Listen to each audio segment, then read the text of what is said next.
हुआ था। श्रीलंका की तरफ से ओपनिंग की शुरुआत करने कुशल परेरा के साथ दिलशान उतरे। दोनों बल्लेबाज बेहतरीन आक्रामक अंदाज में नजर आ रहे थे। वहीं भारत की तरफ से पहला ओवर लेकर आए उमेश यादव, इनका स्वागत कुशल परेरा तीसरी ही गेंद पर शानदार चौका लगाकर किया और अपनी टीम को बेहतरीन शुरुआत दिलाई। लेकिन ओवर की अंतिम गेंद पर उमेश यादव ने इस चौके का बदला लेते हुए कुशल परेरा का पवेलियन का रास्ता दिखा दिया और टीम इंडिया को पहली सफलता केवल 5 रनों के स्कोर पर दिला दी।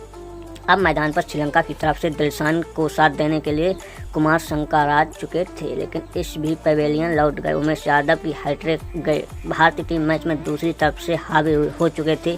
खैर, उमेश यादव को हैट्रिक नहीं मिला, लेकिन दिलशान की शानदार चौका चल दिया था। अपनी टीम के स्कोर पर तेजी से आगे बढ़ाया। उनका साथ महिला जयवर्धन भरपूर निभा रहे थे।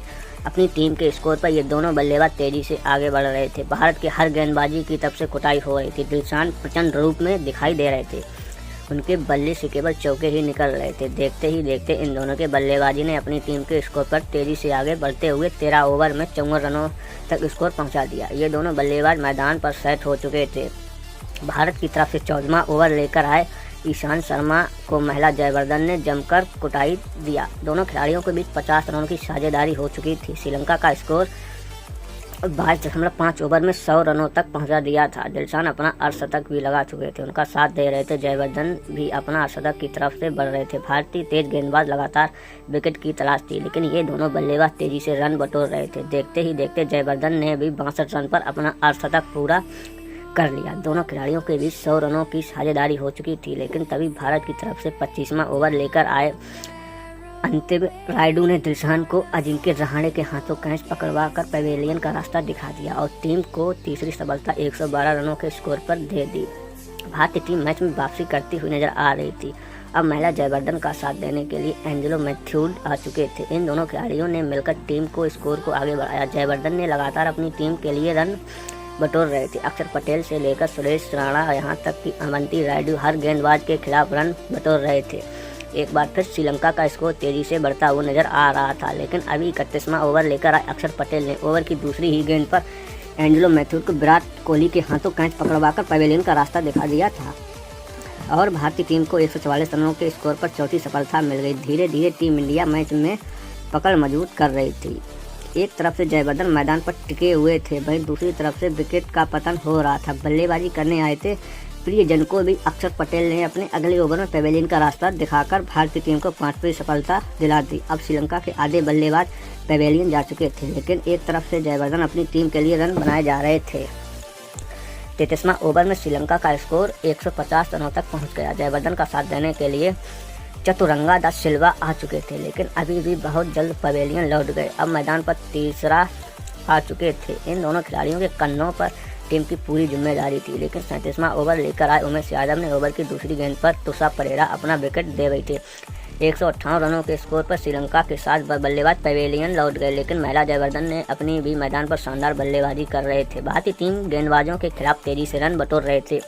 धीरे धीरे वो अपना शतक की तरफ बढ़ रहे थे, वहीं उनका भरपूर साथ पर साना भी निभा रहे थे। इन दोनों बल्लेबाजों ने मिलकर अपने टीम की पारी को संभाला। 38 ओवर में 165 रनों तक पहुंचाया। अक्षर पटेल के खिलाफ पासन के शानदार जल दिया था। वहीं महिला जयवर्धन ने भी खतरनाक चढ़कर अपना शतक केवल 109 गेंदों पर पूरा कर लिया और अपनी टीम को मजबूत स्थिति में लाकर खड़ा कर दिया। इन दोनों बल्लेबाजों ने मिलकर अपनी टीम के स्कोर पर 209 रनों को पार पहुंचा दिया। श्रीलंका का स्कोर बार फिर भी तेजी से आगे बढ़ना शुरू हो गया था। भारतीय गेंदबाजों के खिलाफ ये दोनों बल्लेबाज तेजी से रन बटोरने लगे, लेकिन तब भारत की तरफ से 35वां ओवर लेकर अश्विन ने ओवर की तीसरी गेंद पर महिला जयवर्धन को 118 रन बनाकर पवेलियन भेज दिया। भारतीय टीम को 8वीं सफलता मिल गई। जयवर्धन की विकेट के बाद अपना परसाना भी पवेलियन लौट गए। उमेश यादव ने शिकार हो गए। भारतीय टीम को 238 रनों पर 9वीं सफलता मिली। श्रीलंका का अंतिम विकेट धवल कुलकर्णी ने निकाल दिया था और पूरी टीम 242 रनों पर ऑल आउट हो गई। भारतीय टीम के सामने श्रीलंका का छोटा लक्ष्य रखा, लेकिन टीम इंडिया को भी लक्ष्य हासिल करना इतना आसान नहीं था। इस लक्ष्य का पीछा करने के लिए उत्तरी भारतीय टीम ने ओपनिंग करने मैदान पर शिखर धवन के साथ अजिंक्य रहाणे आए और दोनों बल्लेबाजों ने भी टीम इंडिया को अपनी शुरुआत दिलाने की कोशिश की। कुशकेरा के ओवर में 5वीं गेंद पर धवन ने शानदार चौका जड़कर स्कोर को आगे बढ़ाया। वहीं ओपनिंग अजिंक्य रहाणे की टीम के लिए तेजी से रन बढ़ रहे थे। दोनों बल्लेबाज मैदान पर सेट हो चुके थे। श्रीलंका के हर गेंदबाज की कुटाई कर रहे थे। धवन का बल्ला रुकने का नाम नहीं ले रहा था। जिस अंदाज में ये दोनों बल्लेबाज कुटाई कर रहे थे वो देखकर तो श्रीलंका का लक्ष्य भारत के सामने बौना नजर आ रहा था। 4 ओवर में ही भारत का स्कोर 20 रनों तक पहुंच चुका था। दोनों खिलाड़ी टीम के तेजी से रन बना रहे थे। धवन का भरपूर साथ अजिंक्य रहाणे निभा रहे थे। भारत का स्कोर देखते ही देखते 50 रनों के पावर केवल 9 ओवर में ही पहुंच गया था, लेकिन ये दोनों बल्लेबाज रुकने का बिल्कुल भी नाम नहीं ले रहे थे। दोनों ने मिलकर अर्धशतक की साझेदारी निभाई, लेकिन तभी 12वें ओवर की 5वीं गेंद पर तुषार परेरा शिखर को अजिंक्य रहाणे और टीम इंडिया को पहला झटका 62 रनों के स्कोर पर लगा दिया। अजिंक्य रहाणे टीम इंडिया के लिए 31 रन बनाकर पवेलियन लौट गए, लेकिन शिखर धवन अभी भी मैदान पर टिके हुए थे। इनका साथ देने के लिए अब अवंती रायडू आ चुके थे। इन दोनों खिलाड़ियों के कंधों पर टीम की पूरी जिम्मेदारी थी। ये दोनों बल्लेबाज भी टीम के लिए तेजी से रन बटोर रहे थे। 20वें ओवर में भारत का स्कोर 988 रनों के पार पहुंच चुका था। शिखर धवन अपने अर्धशतक की तरफ बढ़ रहे थे, तभी शानदार जड़कर धवन ने 50 गेंद पर अपना अर्धशतक पूरा किया और टीम को 100 रनों के पार पहुंचा दिया। अवंती रायडू के भी बल्ले से तेजी से रन निकल रहे थे। दोनों बल्लेबाज श्रीलंका के गेंदबाजों की जमकर कुटाई कर रहे थे। 25वें ओवर में अवंती रायडू और शिखर धवन ने एक बड़ी गलती कर दी, जिसके कारण अवंती रायडू रनआउट हो गए और भारतीय टीम को 131 रनों के स्कोर पर दूसरा झटका लग गया। रायडू टीम के लिए 35 रन बनाकर पवेलियन लौट गए, लेकिन शिखर धवन अभी भी मैदान पर टिके हुए थे। उनका साथ देने के लिए आए थे विराट कोहली आ चुके थे। इन दोनों खिलाड़ियों के टीम के स्कोर पर तेजी से आगे बढ़ाया। शिखर धवन का बल्ला तो रुकने का बिल्कुल नाम भी नहीं ले रहा था। भारतीय टीम मैच में पूरी तरह से नजर आ रही थी। आपको बता दें कि शानदार चौका जड़कर टीम के स्कोर को उन्होंने आगे बढ़ाया। 28वें ओवर में भारतीय टीम का स्कोर 150 रनों के पार पहुंच चुका था। ये दोनों बल्लेबाज जमकर दाल रहे थे।